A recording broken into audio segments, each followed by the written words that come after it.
Salam əziz izləyicilərim, xoş gördük sizi Xatirənin mətbəxində. Mən bugün yayın ən çox sevilən yeməyi olan pomidor çırpması hazırlayıram.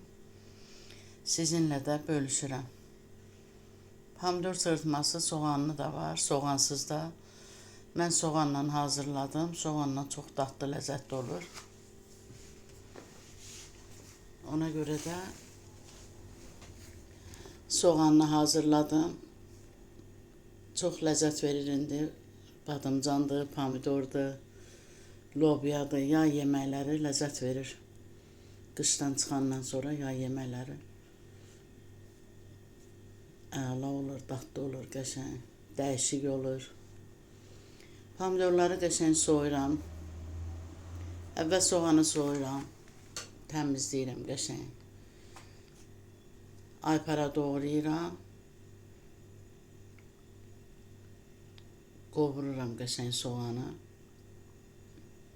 Pomidor da qəşəng üzərinə isti su, qaynar su əlavə edirəm. Bunu hamı bilir ki, pomidorun qabığı nazik soyulsun da pomidorun ətindən getməsin.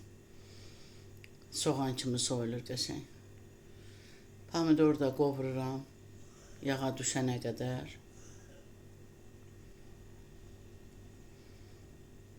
O qədər ləzzətli olur. İnanın ki, toyuq çığırtmasından da ləzzətli olur. Yumurtasını da çalıram qəşəng.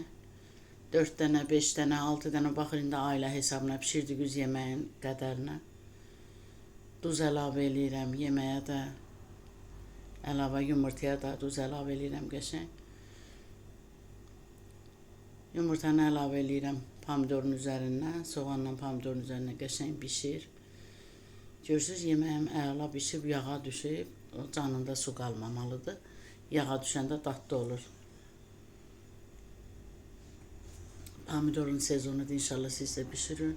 Sağ olun, sağlıqla.